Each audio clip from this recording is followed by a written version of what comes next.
Beyond Economics and Back. Tinklalaidę rengia Lietuvos laisvosios rinkos institutas. Sveiki, mėlyjeji, su jumis podcastas Beyond Economics and Back ir aš, Elena Leontjeva, Lietuvos laisvosios rinkos instituto prezidentė. Šiandien pas mane svečiuose yra Dainius Baltrušaitis, verslo psichologas ir didžiausių verslo konferencijų Lietuvoje organizatorius, įkvėpėjas ir pradininkas. Sveiki, Dainiau. Ačiū labai, sveiki. Dainiau, kaip taip nutiko, kad pats psichologas, dirbęs kaip verslo psichologas, patyręs ir kaip verslininkas, galiausiai ėmėtės organizuoti verslo konferencijas? Ar čia yra toks maksimalizmas, kad jeigu jau galiu padėti, tai noriu padėti ne vienam, ne įmoniai, bet jau noriu padėti visai Lietuvai suburti visus kartu? Kokia buvo pagrindinė mintis? Čia geras klausimas. Iš tikrųjų, aš dažniausiai šitą klausimą atsakinėjau, kad tai buvo absoliuti avantiūra. Bet jeigu formuluojant tokiu būdu, tai gali būti, kad yra.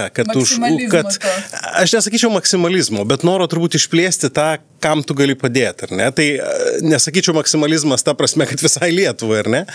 Bet iš tikrųjų mes prieš visą konferencinį mano laiką mes dirbdavom su organizacijom, kai reikėdavo atlikti vienokias ar kitokias didelės grupės intervencijas, ar ne? Kai organizacija norėdavo pajudėti iš taško A į tašką B, aš dažniausiai sakydavau, tai pakvieskit man visą organizaciją į vieną kambarį, nesvarbu, kiek ten yra žmonių, ar 100, ar 200, ar 1000. Jo, ir tada aš su jais padirbėsiu, kad jie galėtų pajudėti. Ir kažkuriam etape buvo tas toks noras, pagalvojimas, kad jeigu mes gebam tai vienai organizacijai padėti, tai galbūt mes gebam ir kažkokiu būdu daugiau jų pakviesti į vieną vietą. Ir iš tikrųjų mes pradėjom žiūrėti visų pirma į HR žmonės, kaip į tam tikrą vėl bendruomenę. Arba kitaip sakant, jeigu sudėti visus HRistus į vieną krūvą, tai yra HR organizacija kažkuria prasme. Tai kodėl nepadėti jiem pajudėti? Na ir vienas po kito, žodžiu, tada jau. Ir kai tie žmonės susitinka drauge, dabar, kaip suprantu, čia jau arti 1000 žmonių būna, viename didžiuliame kieme ar didžiulėje salėje, dar ir online žmonės prisijungia, tai atsiranda tokia sinergija, kurios turbūt nelabai gali tiksliai suplanuoti ir pramatyti. Atsiranda labai daug dalykų iš tikrųjų. Ne? Aš atsimenu mūsų pirmasis konferencijas, kuomet mes salėje turėdom gal kokius, nežinau, ten 200-300 žmonių. Tu iš tikrųjų jausdavai, kada kas įkvepia, kada kas iškvepia, kaip ten kuris žmogus jaučiasi, kuriam šalta, kuriam šilta. Ir tu supranti, kad viskas yra, tavo tokiam kontrolės lauke, kur tu iš tikrųjų esi, tam tikrą prasme labai geras šeimininkas, ar ne? Kai mes dabar turim tas konferencijas virš 1000 žmonių, tarkim, HR konferencijų šiemet turėjom 1700 žmonių, ar ne? Tu supranti, kad ta konferencija jau nėra apie tave. Tu supranti, kad konferencija gyvena savo gyvenimą ir pati save kuria. Ir iš tikrųjų taip mes labai daug įdedam jėgų, kad suplanuotume programą, parinktume temas, parinktume pranešėjus, visą kitą. Bet tu supranti, kad tai toks lašas jūroje ir kad tokia didelė dalis yra savikūros ten, ar ne? Tai ir tie moderatoriai, kuriuos mes kviečiam, ir tie pranešėjai, kuriuos mes kviečiam, bet lygiai taip pat ir dalyviai, kurie tarpusavį, suburė ten vietoj kažkokias tai grupelės, ten atsiranda naujos diskusijos, aš atsimenu, mes net kėdės jiem neždavom, kad susėskit, nes jums bus patogiau ir kitaip sakant, tęskit tai, ką jūs daro. Tai ta konferencija iš tikrųjų toli gražu peraugo mūsų kaip, nežinau, tiek mano asmeniškai, tiek mūsų organizatorių, tiek mūsų įmonės turbūt rėmus. Aš kartais net sakau, kad anksčiau buvo labai aišku, kur yra ta riba. Kur esame mes, kur yra kiti. Dabar kažkaip ta riba tokia visiškai išplaukus. Ir sakau, toks įsijungęs kažkoks tai, labai pozityviai, bet savikūros mechanizmas. Ir čia iš tiesų tokia gavosi unikali ekosistema.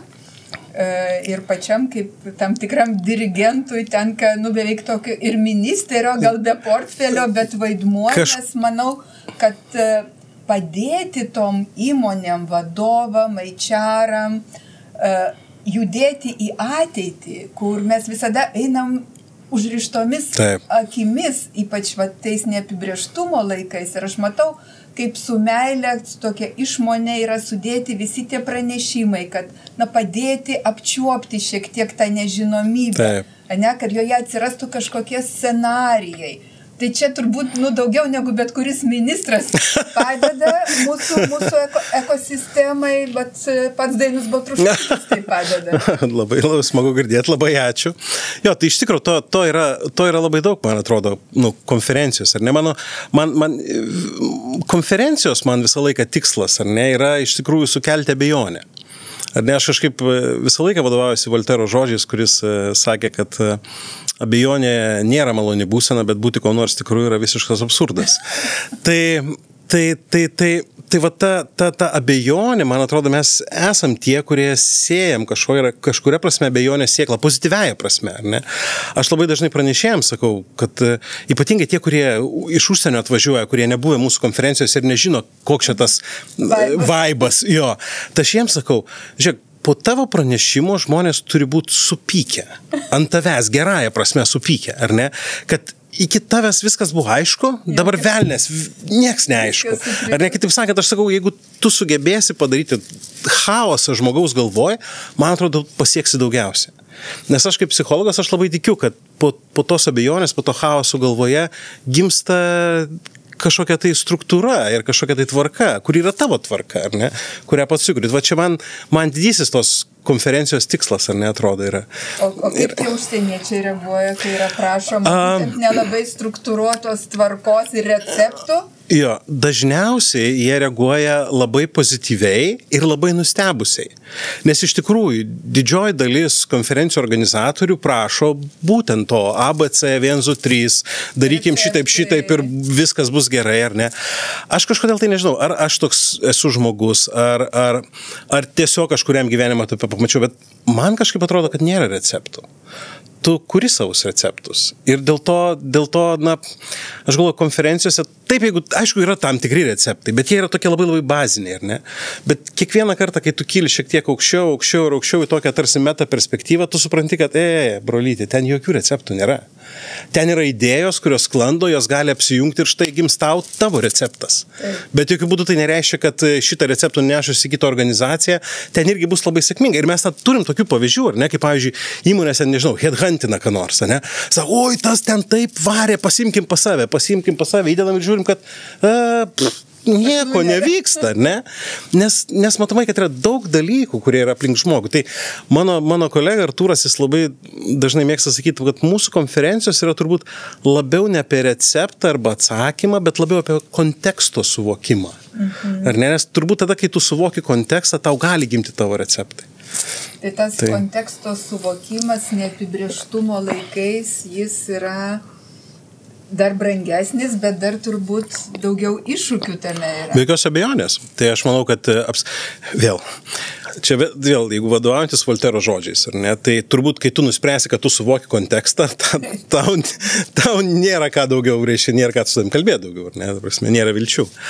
Tai man atrodo, kad tas konteksto suvokimas, jis yra nenutrūkstantis procesas. Tu nuolatos bandai jį suprasti ir kaip kažkuria prasme kaip horizontas, jis tolsta nuo tavęs. Ar ne tik tai tiek, kad man labai patiko, aš kažkada atsimenu, karatido meistras Giedrius Dranevičius labai gražiai yra pasakęs. Jisai sako, pastebėt, kad gyvenime mes laiks nuo laiko užduodam tos pačius klausimus. Ar ne? Ir taip atrodo, kad, tos pačius klausimus, tai gal čia kažkas tai ne iki galo su protu, ar ne, ir smegenim, bet jis sako, ne, tos pačius klausimus, bet kitam mąstymo lygyje. Ar ne? Kitaip sakant, tu augi tarsi spirale. Taip tu grįžti prie to paties klausimo, bet naujam būtent, bet kažkokiam su nauju žinojimu, su platesniu matymu, su gilesniu matymu, ar ne? Tai jo, ir dėl to turbūt tas kontekstas, jis niekur, jis nuolatos kintantis, ar ne, jis neapčiuoptas, ko gero. O tie pranešėjai dažniausiai yra ekspertai, bet retsykiais verslininkai. Ar verslininkai lengvai pasiduoda paties lipdymui? Nes aš kai ruošiausi, žinau, kad aš turėjau pasiduoti, kad Dainius mane lipdytų. Žinojau, kodėl. O verslininkai? Visaip yra, bet dažniausiai taip. Dažniausiai labiau taip negu ne. Ir gal čia irgi turbūt iš tos mūsų perspektyvos, nes čia kaip diriguoti orkestrui, ar ne? Arba kaip įgarsinti orkestrą, tarkim, ne? Tai jeigu tu esi garso operatorius, tu greičiausiai pakelsi smuikus, ar ne? Ir tada, reiškia, būgnus laikysi kažkur per vidurį, o trombonus neduok dievę ten ties vienetu ar dviem, nes jeigu tik pažiūrėsi jos, kaip į tą Stalgamą sakė, tai jos tik tai paskatina labiau pūsti. Tai čia lygiai taip pat, ar ne? Jeigu ateina kažkas ir sako, žinai, aš noriu, kad mano trombonus pakeltum į viršų, tai ne, nes aš darau muziką ir grožį auditorijai. Ne dėl tavęs, ar ne? Arba ne dėl tavęs. Tai tas labai svarbu. Bet šiaip aš visą laiką pranešėjams sakau, kad jeigu tikslas yra scena ir tu tai priemi kaip kelionę, kaip lipdamas, tarkim, ten, nežinau, į Everestą, ne? Čia gal labai susireikšminai pasakiau Everestą, bet tarkim, man atrodo, visai nebloga metafora, ne? Ir tu žinai, kad, ne visiems pavyksta užkopti, ar ne? Tai jeigu tu irgi turi tą norą užlipti į sceną, bet turi viduje tą, kad bet nebūtinai pavyks man užlipti, ar ne? Tai man atrodo, tai yra kelionė, kurią verta eiti. Nes tikrai ten atsiranda toj kelionėj naujų dalykų, naujų įžvalgų, naujų perspektyvų, ar ne? Bet jeigu tu esi tik tai, turi savo kažkokį tai tuneliuką ir aš turiu kalbėti šitoj scenoj, kažkaip dažniausiai mes vengiam tokių pranešėjų. Nes vis tiek, man atrodo, yra vėl, toj konferencijoj, man atrodo, yra labai daug bendra kūrybos. Ne? O Dainiui kaip verslininkui, kiek tūkstančių veiksnių reikia suvesti link tos sinergijos, sukalibruoti jų ritmus? Nes, čia nereikia pirkti žaliavų, nereikia, logistiką tam tikrą reikia organizuoti, bet vis tiek, kokie tie yra pagrindiniai veiksniai, kurie pražadina, nežinau, 5 ryto, arba ką nuolat išmokot laikyti budėjimo būsenoj tokioj? Nežinau, turbūt labai gal, taip net nemalonu tą sakyti, bet kuo toliau, tuo vis mažiau tų dalykų yra, kurie nustebina. Ir kartais aš mūsų komandai sakau, ar ne, kad man atrodo, tai yra profesionalumo ženklas. Kai tu iš tikrųjų gebi išsimiegoti prieš renginį, tai ko gero tai yra profesionalumo ženklas, ar ne, tai yra daug pasitikėjimo, yra daug supratimo, kad už tavęs yra didžiulė komanda, ar ne, kurie dirba sykiu ir taip toliau, ir taip toliau. Tai aišku, anksčiau tai būdavo visokiausių dalykų, dėl kurių ten pabusdavai naktį ir galvodai, jei, padarėm tą, nepadarėm tą. Bet paskui tu supranti, kad vis tiek turbūt kaip ir kiekvienam versle yra tam tikri keli elementai, kurie yra kertiniai. Visi kiti jie gali būti truputį geriau, truputį prasčiau ir vis tiek bus gerai, ar ne? Bet jeigu tos kelis dalykus, kokius bazinius nepadarysi, čia galbūt, turbūt būtų nelabai gerai. Bet šiaip vėl, yra komanda, kuri dirba. Tai. Komanda dirba, bet mane žavi, kad į sceną išbėga visada su entuziazmu pats Dainius, pristato, praktiškai iki jau mažesnių sesijų pristato, su meilė, su šypsena, su entuziazmu. Tai čia pačiam turbūt irgi yra kaip, tų aplodismentų laikas, galimybė išbėgti į savo sceną?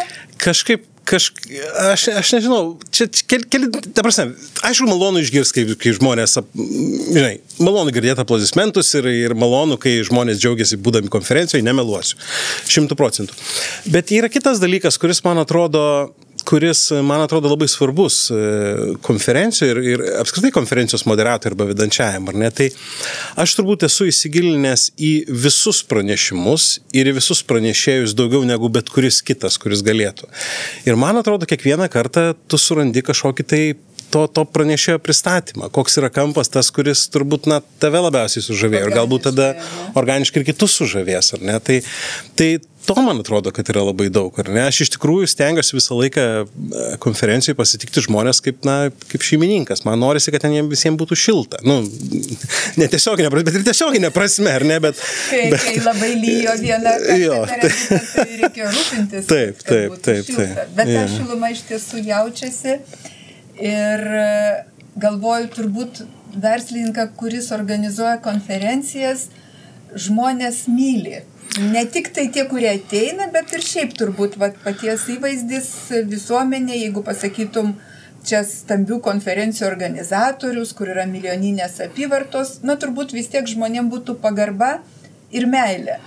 O kaip yra su mūsų požiūrį į verslą apskritai? Oi, čia Labai geras klausimas iš tikrųjų. Tai aš manau, kad nelabai gerai mūsų požiūris į verslą, ar ne? Mes, turbūt aš minėjęs gal ne kartą, ar ne, kad mes jau 4 metus iš eilės darom pasitikėjimo tyrimą. Ar ne, kur tyriam 4 stakeholders, 4 susijusias, reiškia, šalis. Tai visuomenė, valdžia, verslas ir žurnalistai.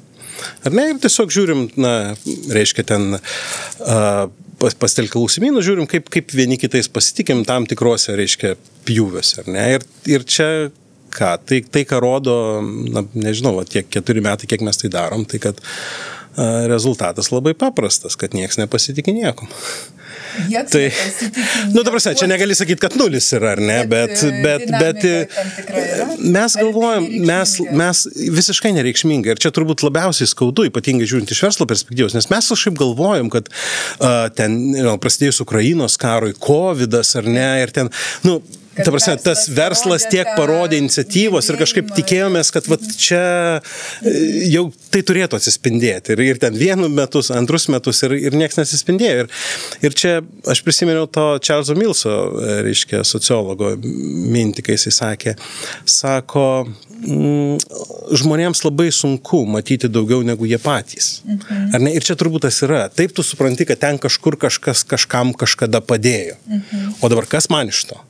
Ir man atrodo, mes esam prasti suvesti sąsajas. Ta prasme, tam reikia brandos, tam reikia įžvalgos, tam reikia gebėjimo pažiūrėti šiek tiek iš paukščio skrydžio, ne gerokai plačiau negu dažniausiai mes. Kas man iš to, arba kaip mes su stokos fenomeno tyrimais turim tokį išsireiškimą man stoka. Čia man stoka. Kad tau stoka. Tai jokio skirtumo. Aš nelabai moku, neturiu tam tokių jutiklių, bet kad man stoka neužgožė visas kitas, tai yra faktas. Bet nerkim gal į tokius psichologinius veiksnius, tų santykių tarp darbuotojų ir darbdavių, verslininkų ir visuomenės, kuri didelė dalimi yra suinteresuota, kad verslui gerai sektųsi, nes visi mes gyvename iš to kepamo pyrago. Ar čia yra dar kažkokių tų psichologinių dalykų, kur mes galėtume gal atrasti to santykio geresnio? Aš suabejočiau tuo klausimu, kad ar tikrai visi suvokiam, kad mes visi gyvenam iš to kepamo pyrago.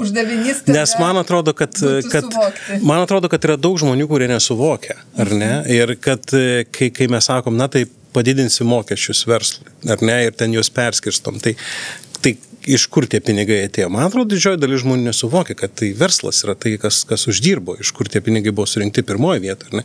Ta prasme, tai šitoje vietoje yra daug tokio. O jeigu kalbant apie organizaciją ir organizacijos vidų, tai ten begalė dalykų, apie kuriuos galima kalbėti, ne? Apie tai lyderystę, psichologinį saugumą, reiškia emocijas organizacijų, ar ne? Tai daug dalykų, kurios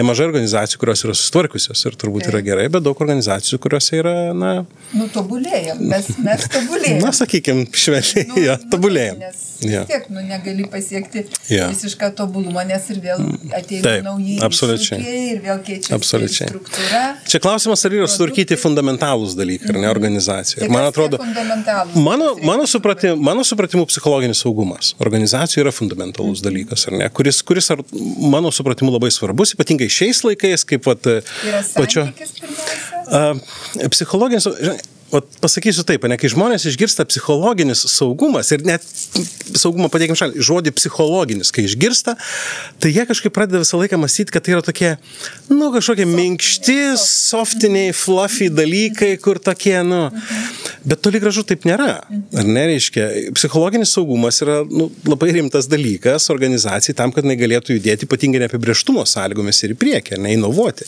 Tai čia prieš eilę metų jau Google'as atliko, reiškia, savo tą plačiai nuskambėjusių tyrimą Aristotelis, kur bandė suprasti, kodėl vienos komandos geriau veikia ir geresnius rezultatus rodos negu kitos, ar ne? Nors atrodo vėl, Google'as jau tikrai padaro gerą atranką, jau tikrai ten tikrai jau susirinkę jau top, reiškia, žmonės ir tai kas yra, kodėl vienos komandos geresnės negu kitos. Ir, reiškia, pasirodo psichologinis saugumas komandoje yra tai, kas skiria komandas. Tai tada, jeigu sakom, kad psichologinis saugumas yra tai, kas duoda rezultatą, man atrodo, mes turėtume labai jo pasirūpinti, ar ne? O psichologinis saugumas vėl, tai turbūt dažnai nesuprasdami, kas tai yra, mes tada greit bandom užkaišyti tokiais, gražiai elkimės vieni su kitais, šipsokimės, bandelės ir ten dar kažkas, tai nevelnio. Reiškia, psichologinis saugumas, jeigu paimti Amy Edmondson, reiškia, kuri daugiausiai tyrinėja psichologinį saugumą. Ir sakytų taip, tai pirmas dalykas tai yra galėjimas arba leidimas savo daryti klaidas. Ar ne? Ir kiek organizacija toleruoja klaidas. Čia pirmas dalykas. Antras dalykas, galėjimas būti atvirų su kolegom. Ar ne? Aš pasakoju tai, kas vyksta. Ar ne? Ir jie priima tai, be ten patyčios, pašaipos ir panašiai. Trečias dalykas, tai reiškia galimybė gauti pagalbos iš kolegų, kai tau jos reikia. Ar ne?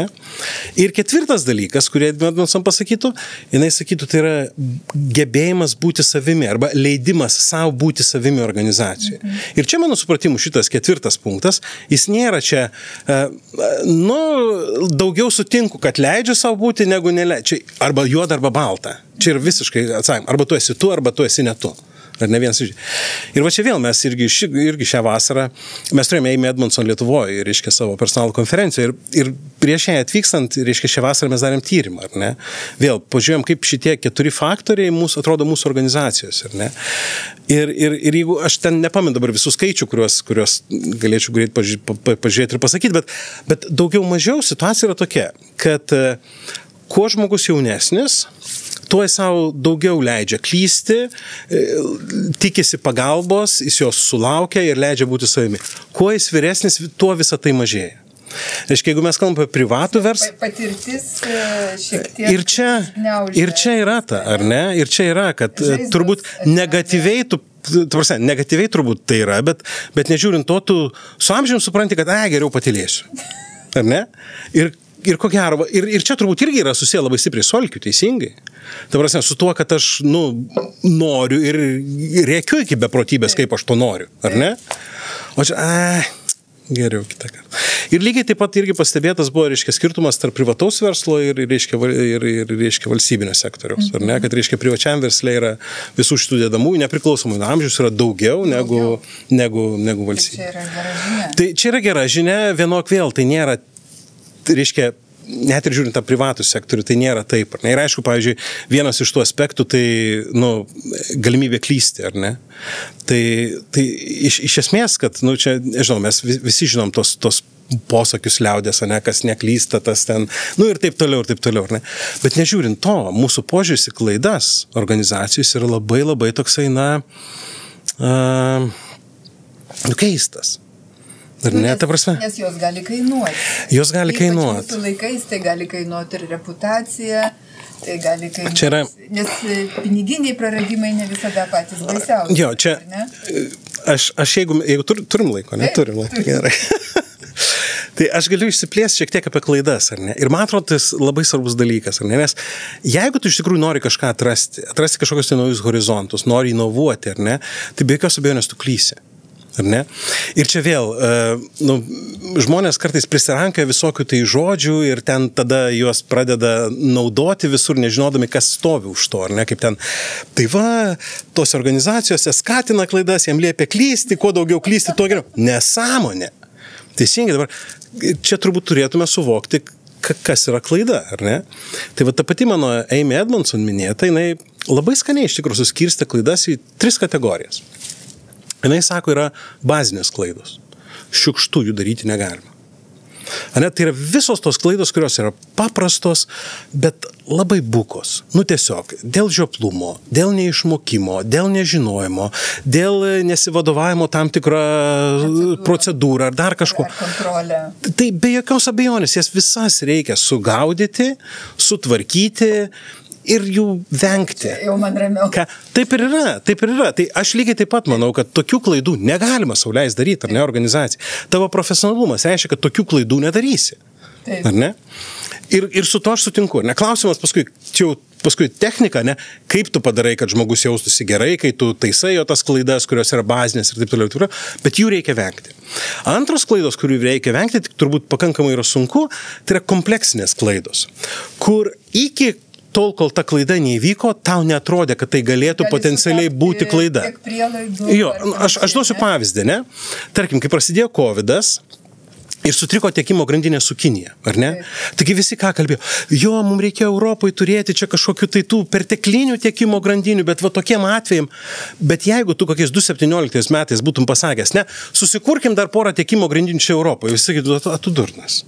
Taigi va, iš čia puikiai vežam, ten tik tai susitvarkykime efektyvumą, ten logistikos ir viskas. Jo, tai ar tai buvo klaida? Taip, tai buvo klaida, žiūrint atgal, ar ne?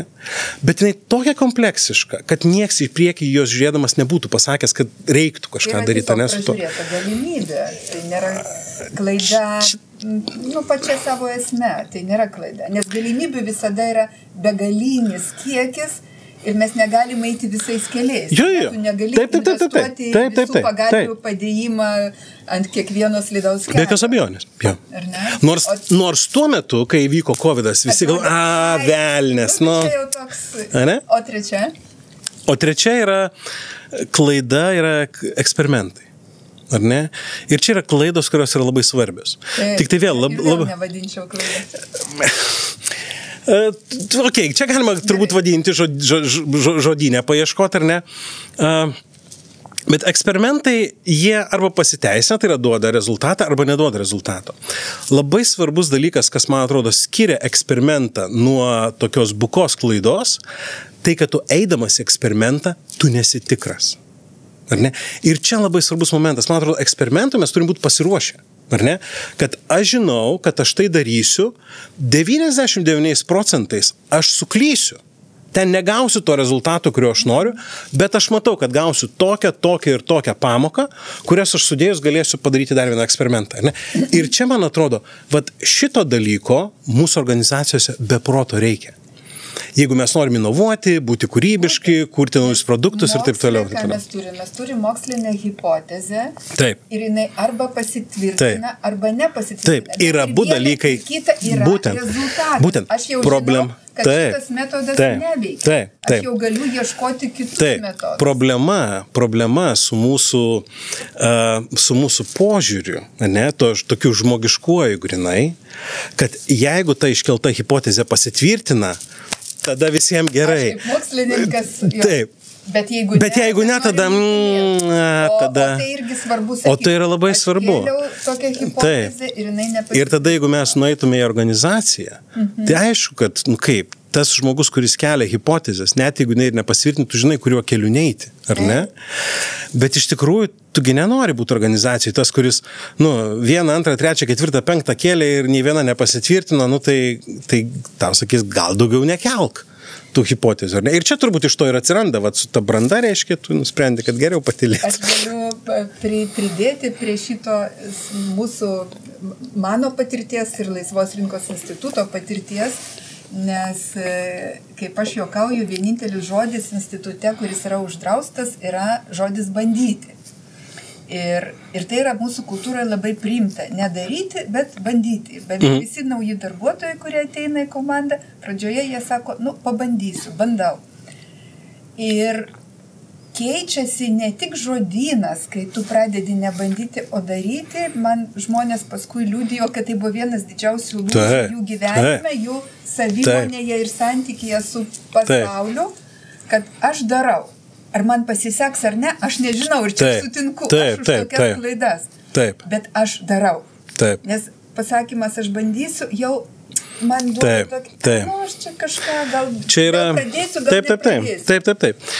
Yra, reiškia, ir vėl, man atrodo, kad yra daug dalykų, kurie yra aprašyti ir sudėlioti ir labai aiškus, ar ne, bet mes, gal kartais per mažai skaitom, bet šiaip jeigu pažiūrėti, tai darbo psichologijos, ar ne, reiškia, krūva autorių rašė apie intenciją. Ne, kas tai yra. Tai ir reiškia, ir jie darė eilės tyrimų ir vienas, kuris man labai patiko, man atrodo, Edvardo Desi padarytas, tai jis buvo toksai, kad jisai padarė tokią išvadą, kad kaip bebūtų, žmogus pasieks mažiau. ar ne? Bet siekti reikia. Jo, bet jisai sakė, jeigu tu iškelsi tikslą 80%, jis pasieks 70. Jeigu tu iškelsi 90%, jeigu 110, jis tikėtina pasieks 100. Ar ne? Ir va čia tada yra klausimas, tai kokią intenciją kurti, ar ne? Ir taip, aišku, tu turi kurti intenciją, kad darau labiau negu bandau, nes žodėje bandau yra daug tos intencijos, ne, kurie, ties 70% kažkur taip. O kaip yra su verslininkų intencijom ir motivacijom ir su to psichologiniu saugumu, nes kaip pernai turbūt ar užpernai jau dariau pranešimą apie verslininko, kas motyvuos verslininką, tai būtent ir iškylo man tada visuriškumų klausimas, kad mes visuomeniai norim, visus nuraminti, paglostyti ir rūpinamės darbuotojų ir darbo ir poilsio balansu ir visais kitais dalykais. Ir atrodo, verslininkas yra tas žmogus, tam tikra prasme atstumtasis, kuris, turi pats kažkaip savim pasirūpinti. Tai arba jis turi turėti labai gerą psichologą, bet visuomeniai to tokio platesnio supratimo apie jo nešamas naštas ir kad jis irgi žmogus ir jam irgi iškyla visi tie dalykai ir kartais irgi reikia ir nuraminti ir paglostyti. Tai čia turbūt keli dalykai, ar ne? Vienas dalykas, tai kad turim tą suvokti, kad verslininkas yra lygiai toks pats žmogus kaip bet kuris kitas, ar ne? Ir jam sunku patikėti. Ir jam galioja visi tie patys dalykai, ar ne? Ir jam kartais būna sunku, ir jis kartais verkia, ir jisai kartais būna labai laimingas, ir kartais būna labai nelaimingas. Ta prasme, kaip ir visiems. Ir jam sekasi, ir jam nesiseka, ar ne? Lygiai taip pat kaip ir visiems. Tai čia tik tai keista gal man kartais yra, kad, reiškia, kažkodėl tai organizacijos, ir tai nėra apie Lietuvą, ar ne? Tai yra, net ir jeigu pasaulinė literatūra žiūrint, ar ne? Tai kažkodėl tai visą laiką mes, ir visa vadybos iš tikrųjų istorija, jeigu pažiūrėsim, ar ne, jinai sukurta kaip vienpusis kelias, ar ne? Kad reiškia, aš mačiau labai daug knygų, kaip būti gerų vadovų, kaip būti gerų lyderių. Kiek knygų teko pačiai matyti, kaip būti gerų darbuotojų? Aš nemačiau nei vienos. Ir sako, tas, kuris moka būti gerų pavaldinių, greičiausiai mokės būti gerų vadovų. Nes jisai supranta, man atrodo, tą dvipusį eismą, ar ne? Kuris, man atrodo, yra labai svarbus, ar ne? Kažkodėl mes visą laiką įpratę ir nežinau kodėl, bet sakau dar kartą, tai nėra apie Lietuvą, tai yra apie visą literatūrą, kurią tu gali žiūrėti, ar ne? Ir dabar šiek tiek keičiasi tai, ar ne? Kad mes kalbame apie tas, reiškia, įsitraukusias komandas, apie adaptyvę lyderystę ir panašius dalykus, kur, reiškia, tarsi visi priklausomai nuo konteksto gali būti lyderiai, vadovai ar prisimti atsakomybę. Bet jeigu anksčiau pažiūrės, tai būdavo, aš vadovas, aš tada atsakingas, ar ne? O aš tada pavaldinys, tai aš kaip ir tada neatsakingas ir tada visiems labai gerai. Tai jo, tai tas yra, o aišku vadovams, lygiai taip pat kaip ir bet kuriam kitam žmogui, man atrodo, verta turėti psichologą, verta turėti su kuo gali pasišnekėti, ar ne? Bet turbūt, bent man kaip vadovui, ar ne, ir aš spėju daugeliu kitų kaip vadovam, tai man atrodo labai pažeidžiamumas yra labai svarbus, ar ne, kad tu galėtum leisti savo tapti pažeidžiamą. Žinau, kad labai sunku ir mūsų visuomenė vyram labai sunku, nes, kaip čia dabar, ar ne? Bet man atrodo, tai yra labai svarbu. Kada tu supranti, kad tu nesi tas visagalis, kuris gali padaryti bet ką, kad tu irgi turi savo tam tikrus limitus. Ir man atrodo, kad su amžium tu vis pradedi suprasti labiau, kad, reiškia, aš kalnų gal tikrai nenuversiu visų, bet tiek aš galiu padaryti, ar ne? Tai man atrodo, šitos vietos labai svarbios. Na taip, nes čia susiduria turbūt ir tas lūkestis tų visų vedamųjų turėti lyderį, kuris yra nepalaužiamas, nebejojantis ir bet kurioje situacijoje jis tikrai nepraras kelio. Kita vertus, aš ir neseniai dalyvavau tokiam renginį ir paskui pati galvoju, net jeigu aš turėčiau laisvą akimirką savo komandoje, kažin ar aš ją išnaudočiau tam, kad papasakot, kokia aš vieniša ir pažeidžiama, greičiausiai aš raščiau kažką kitą žmogų, su kuriuo reikia dar turėti papildomą pokalbį, ar padėti su kažkokiais tekstų ar produktų kažkokiu tobulinimu. Na, prasme, visada yra dalykai, kurie yra svarbesni už mano komfortą. Ir tada mes natūraliai patys save paliekame trupučiuką tokiais našlaičiais. Ir kaip aš su draugė amerikietė, aš kartais sakau, there is no time to cry. Ir buvo paskui situacijas, nes what no time to cry. Yeah, no. Šiek tiek to yra, ar ne? Bet čia yra, dėl to man atrodo ir tie visi juokai, kur ten, aš girdėjau ne vieną vadovą sakantį, kad aš turiu susiplanuoti savo atostogas arba, ir ta prasme, įsidėti kalendorių. Ar ne, tikra ta žodžio prasme. Ar ten laisvą laiką su šeima, ar ten dar kažką. Tai jo, nes kitaip. Viskas suryja, nes tikrai tie veiksniai, kur Dainius jau moka susitvarkyti, visi kiti dar ne iki galo moka. Na, jie neišvengiamai paima tiek laiko, kiek tu gali jiems skirti, nes ir ten kiekvienas veiksnys reikalauja savo tobulėjimo. Aš sakyčiau, jie nepaima tiek, kiek tu galėtum skirti, jie paima daugiau, negu tu galėtum skirti. Jie paima tavo sąskaitą. Tavo laiko, tavo kūno, tavo to balanso sąskaitą paima. Taip. Tai be psichologų, ką reikia daryti verslininkui, kuris nori būti sėkmingas ir 2050 metais. Juk Lietuva planuoja iki 50-ųjų. Ir mes planuojame. Jie planuoja. Tai aš sakyčiau, man atrodo, yra du dalykai. Aš visai nesenai girdėjau tokį labai smagų lyderystės apibrėžimą, kuris man labai labai patiko. Ir aš galvoju, taip supaprastinto apibrėžimo aš dar nesu gyvenime girdėjęs. Ir kažkaip aš dabar visur jį cituoju ir dalinuosi jo. Tai tas apibrėžimas buvo toks, kad lyderystė yra du dalykai. Vienas dalykas tai yra dėmesys. Ar ne, kitaip sakant, tu turi turėti dėmesį savo, kad galėtum įskirti, žiūrėti į perspektyvą. Ar ne? Ir tai, vėl vadovėlį mes turbūt pavadintume strateginiu planavimu, ar ten dar kažkaip, bet tai yra dėmesys, iš esmės, ne? Ir va čia tada turbūt irgi labai svarbu, ar ne, vadovui, ne? Tai, ar ten lyderiui, ar ne? Bet ir kiekvienam žmogui lygiai taip pat, tai kas valdo tavo dėmesį? Tu valdai savo dėmesį, ar kažkas už tave įvaldo, ar ne? Ir dėmesys, mano supratimu, šiais laikais yra vienas turbūt iš tokių, didžiausių ir labiausiai trokštamų visų resursų, ar ne? Kur visi nori tavo šiek tiek dėmesio tokio ar kitokio ir bando išblaškyti. Tai vat, kiek tu sugebi būti savo dėmesio šeimininku? Man atrodo, čia yra vienas labai svarbus dalykas. Ir aišku, tada meditacija, ėjimas pas psichologą. Kai aš sakau meditacija, tai nebūtinai sėdėjimas pozoj, tai galima ėjimas pasivaikščioti ir panašus dalykai, ar ne? Kurie sugrąžina tavo dėmesį savo, ne?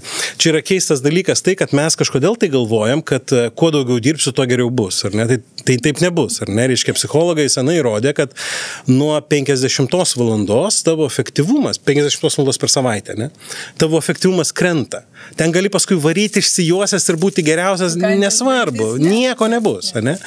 Ir anaiptol, reiškia, ką psichologai pastebėjo, kad geriausios mintis jos niekada negimsta tada, kai tu sakai, tai dabar pabrainstorminkim gerų idėjų. Ne, jos gimsta tada, kai tu esi duše, ne? Kai tas čiurlena vanduo duoda skirtingas tau dažnius ir ten kažkas susikonektina, ar ne? Arba tu eini pasivaikščioti, ten tu atrandi kažką, ir taip toliau. Ne? Mano preferencija yra pasivaikščioti, nes duše aš neturiu diktofono. Nėra kaip diktofoną. Aš turiu diktofoną ir tiesiog žinau, kad reikia duoti erdvę savo, bet kartais ir disciplina, nes kartais kalbi ir jau atrodo jau pavargęs, o dabar varyk. O dabar nesustok, o dabar varyk. Taip. Ir tada proveržis būna visapusiškas, paskui atnešu kolegom, sako, ten paukščiai čiulba, kas čia vyksta. O ten vyksta dalykai, kuriuo aš prie stalo niekada nesumastyčiau, nei kalbant apie konkrečius tekstus, nei kalbant apie strateginius kažkokius proveržius. Taip ir yra. Erdvė yra didžiausias turbūt efektyvumo. Taip, ir čia labai, absoliučiai, ir svarbu savo suvokti, kad erdvės tau reikia čia, ne? Nes kartais žmonės būna, kad jie, tai darykim tą brainstormą ten kokioj nors kitoj salėje. Ne, tas nepadės, ne ten erdvės reikia, ne? Tau čia erdvės reikia, pirmoji vietoje, ar ne? Tai žodžiu, tai čia pirmas dalykas, ar ne? Tai dėmesys, susigrąžinti dėmesį savo, ar ne? Kad tu būtum pats savo dėmesio šeimininkas. Bet antras dalykas, kurį pačios irgi galima turbūt paimti ir pasakymą, tai yra organizacijos kultūra, kurioje tu dirbi, ar ne? Iš tos pusės, kad Peteris Druckeris gražiai sakė, ar ne? Jis sakė, kad culture eats strategy for breakfast, ar ne? Ir taip ir yra. Ar ne? Ir tada taip mes visi galvojam apie strategiją, kaip čia atrodys. Ne, o kokia kultūra? Kuri padėjo. Ir aš sakyčiau, o kas yra kultūra organizacijos, ar ne? Tai vėl visi bando kažkaip taip apibrėžti tokių fluffy visokių. Iš principo, tai taip kaip mes bendraujam, visų mūsų iki šios dienos vykusių bendravimų suma Ir yra kultūra. Viskas, tiek žinių. Nori pakeisti kultūrą, stebuklo nereikia. Pradėk kitaip bendrauti. Teisingai. Viskas labai paprasta. Ir tada aš galvoju, kai sudėti šitus dalykus, ar ne, tai turi savo dėmesį, turi kažkokią tai įžvalgą ateinančią kartu su juo ir tada atiduodi savo kultūrai, kuri arba įgyvendina, arba neįgyvendina, priklausomai nuo to, koks ten tas bendravimas buvo visą tą laiką. Vat ir viskas. To reikia, kad tu nueitumai 2050, nežinau, 2100 ar panašiai. Nu, kaip čia pasakiau. Kažkodėl man atrodo, kad aš šiaip esu kaip psichologas, ar ne, aš esu mokytas susitelkimo į sprendimus, reiškia terapija, Solution Focus Breathe Therapy. Tai yra terapija reiškia šeimoms, labiausiai jinai prasidėjo nuo šeimų. Ir jos tam pagrindinis dalykas, arba vienas iš tokių pagrindinių kertinių momentų yra toksai, kad gyvenime viskas paprasta, kol mes patys nepadarom to sudėtingu. Ir taip ir yra. Yra gerokai paprasčiau, negu mes galime įsivaizduoti, tiesiog mes kažkodėl tai bandom sudėtinginti visą reikalą. Na, gal čia mūsų žaizdos, kažkokios tos baimės. Aš nežinau, kas yra. Nors vis tiek vieni žmonės tampa bailus, o kiti ne. Gyvenimas jos degino ir šaudė. Taip. Ir kažkaip tos baimės nėra. Taip.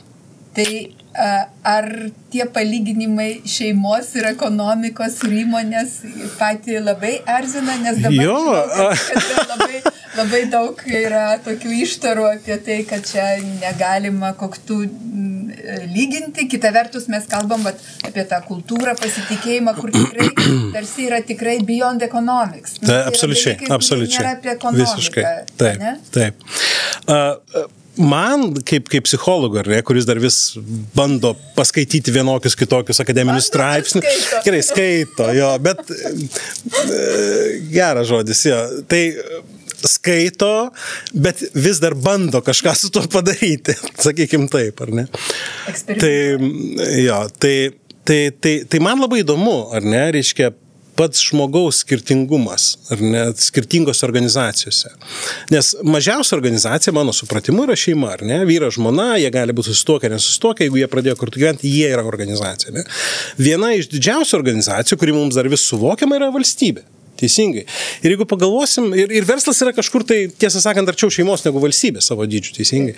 Ir procesai, kuriuos mes darome, yra lygiai tokie patys. Mes planuojam biudžetą šeimoje, mes planuojam biudžetą valstybė. Mes planuojam išlaidas, mes planuojam išlaidas. Ta prasme, ten plėtra gal šeimoje gaunasi netičiukai kartais, ar ne, bet iš esmės tai vyksta daug tokių pačių procesų. Kas man, kaip psichologui, visą laiką įdomu, o kodėl žmogus, eidamas per skirtingas organizacijas, taip skirtingai atrodo? Kurioje vietoje mes prarandam savo autentiškumą, ne? Kada mes tampame ne mes. Ir čia, man atrodo, irgi yra labai daug susijęs su psichologiniu saugumu, ar ne? Taip, aišku, yra tam tikrai kodai, ar ne, ko tu negali leisti vienoje organizacijoje ar kitoje organizacijoje, ar ne? Bet nežiūrint to, kas yra už kodo, tai atrodo, turėtų būti tas pats žmogus, bet taip nėra. Ir man visą laiką tas labai įdomu. Tai čia lyginant organizaciją, reiškia, ar tai verslas, ar valstybė su šeima, ar ne? Bet kitas dalykas, kuris man visą laiką irgi smagus į organizaciją pažiūrėti, tai aš papasakosiu vieną istoriją, kurią man pasakojo šiuo metu abite mes turėjom šitą pranešėją, Gianpietro Petreglieri iš INSEADO. Ir jis pasakojo tokią labai įdomią istoriją, kai, reiškia, jis nuvežė savo vaiką į, aš nepamenu kur, bet, tarkim, į Egipto piramidės, ar ne? Bet ne Egipto piramidės, kažkur kitur, nuvedė, bet irgi ten griuvėsi, ir jis nuvedė ir ten jie pasivakščio ir po kiek laiko jisai klausė savo sūnaus, jisai sako, na, ką tu manai? Ir tas sūnus sako, tai čia žmonės gyveno. Jis sako, aha, ką tai reiškia? Čia sako, jie gyveno, čia jie leido savo laiką, čia jie dirbo, čia jie valgė, čia jie miegojo, čia jie džiaugiasi, čia jie liūdėjo, čia jie siekė tikslų, čia jie feilino ir taip toliau, ir taip toliau. Ir aš galvoju, o kaip mes šiandien žiūrime savo organizacijas, kai mes kalbam apie verslą? Ar mes žiūrim iš tos tokios grinai transakcinės perspektyvos ir man atrodo, kad atsakymas daugiau taip. Ar ne, kad, žiūrėk, reikia padaryti ko nepadaryti, to, pasisteng, Ar mes visgi turim tą gebėjimą pažiūrėti iš tokios transformacinės perspektyvos, kuri būtų, tik čia žmonės gyvena. Ar ne? Jie čia leidžia savo laiką, nežinau, 30-40% savo sąmoningo laiko. Tai kaip jie čia gyvena? Turbūt jeigu jie ateina čia iš pašaukimo, absoliučiai. Juos sieja bendri tikslai, taip.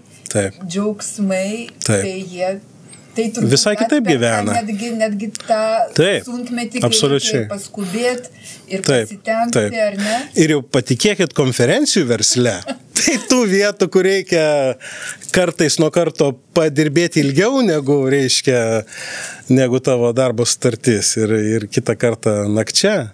Tai tų dalykų yra labai daug, bet taip, čia žmonės gyvena, ne? Ar tu matai tame prasme, ar tu nematai tame prasmės. Tai man atrodo, kartais mes tą organizaciją, ir čia vėl aš nešventas toj vietoje, aš manau, kad aš ir pas labai dažnai pamirštu, kad kai užeinu į mūsų biurą, tai čia nėra tiesiog biuras, kur mes bendradarbiai, čia žmonės gyvena. Ne? Tai tas labai svarbu. Bet, turbūt mes labai daug dirbam su jaunimu, va čia ir mūsų vadovėliai. Ir labai svarbu turbūt, kad žmogus žiūrėtų į savo ateitį kaip laisvas žmogus ir suvoktų, kad nuo to pašaukimo savo atpažinimo, gebėjimo į jį atsiliepti priklauso jo būsima laimė, nes galima visą gyvenimą tikrai tą naštą nešti dėl tos duonos ar sviesto ar dar kažko, bet galima turėti erdvę išsipildymui, erdvę džiaugsmui, bendrystėje, nes mes vėlgi, mes viens kitam reikalingi labai dažnai profesinė prasme. Absoliučiai. Ar ne? Ir tai yra labai džiaugsmas patirti, aš papildau kitą, o jis žiūrėk mane įgalina. Taip. Ir ta įkaita tarp mūsų, jinai irgi yra kaip tos organizacijos kraujas. Taip. Čia aš visą laiką galvodamas apie komandą, aš galvoju, kad kartais žmonės vėl turi klaidingą suvokimą, kas yra komanda, ar ne? Ir kažkodėl tai kartais žmonėms atrodo, kad gera komanda yra tada, kai visi žino, kas ką daro. Ir visi žino viską apie viską. Tai ne, čia yra bloga komanda.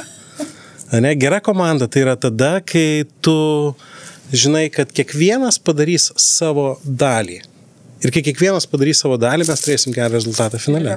Ir tada yra komanda. Ne? Tai labai sunku, kad tas vienas kito papildymas, ta bendrystė, kurią tu jauti, ar ne? Ir galiausiai turbūt svarbiausias dalykas, tai ir prasmės jausmas, ne? Dėl ko aš tai darau. Ar ne? Gyvenimas per trumpas, jeigu taip tiesiog daryt, kaip pačios paminėta duona ir sviestui. O tai kas Dainiui yra prasmė?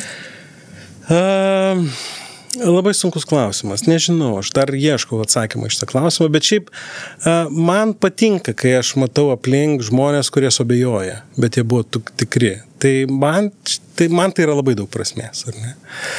Aš kai, nežinau, ar po konferencijos, ar po kažkokio tai pokalbio ten individualiai, ar dar kažką, jeigu aš matau, kad žmogui įsijungia kažkoks tai abejonės krislelis akyse, ar ten kažkokie tai šauktukai pasimatė, tie klaustukai pasimatė, tai man kažkaip atrodo, tai buvo naudinga konferencija, naudingas pokalbis, nežinau, naudingas seminaras, naudinga knyga, naudingas straipsnis, jeigu tu suabejoji. Tai man tame daug prasmės yra.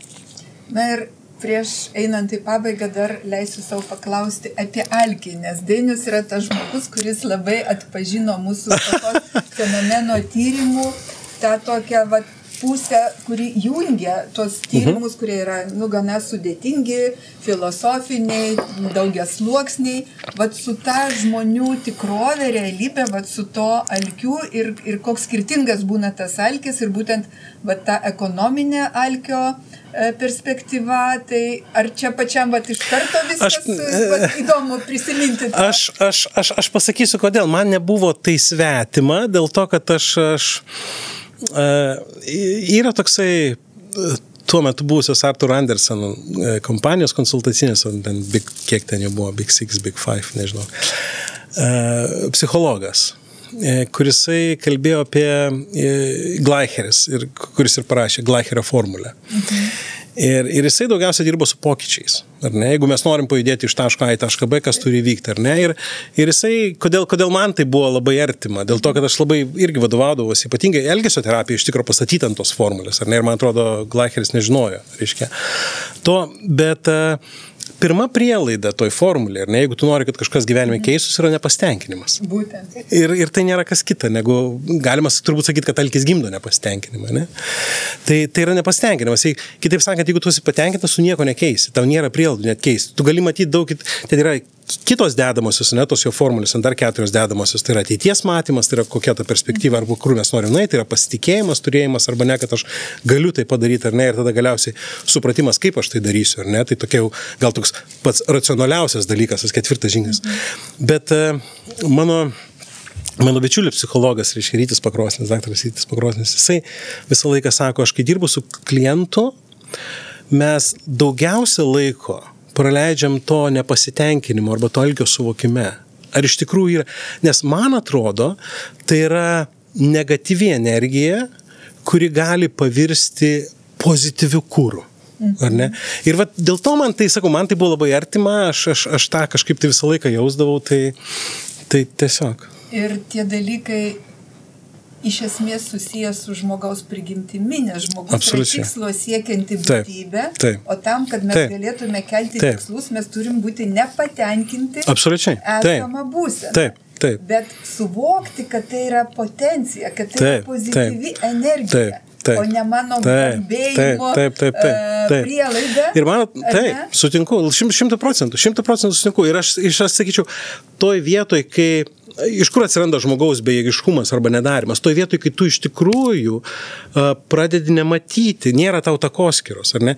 Mes psichologai, mes mėgdom įvesti tokią skalę, nuo 1 iki 10. 10 tau viskas gyvenime yra gerai, 0 yra kažkas priešingo, ar ne? Tai kur tu dabar esi?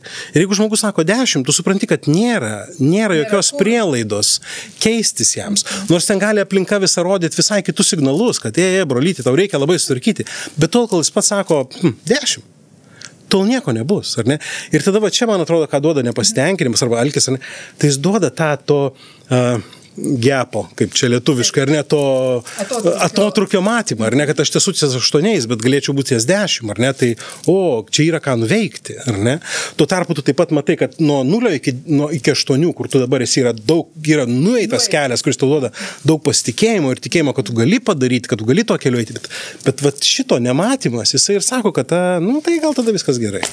O tai visiems tiem psichologam, kurie daugybę laiko praleidžia su savo pacientais ar klientais, aiškindamėsi to nepasitenkinimo atspalvius, ar jiem žymiai padėtų supratimas, kad tas nepasitenkinimas ar tas toka yra pradas, kad yra pamatinis elementas, o ne šiaip kažkoks terapinis metodas. Aš manau, kad daugelis supranta. Aš manau, kad daugelis... Aš nesu tikras galbūt, bet aš manau, kad daugelis supranta, kad tame slypė daug tos energijos, kuri gali pasiversti tuo pozityviuoju kūru.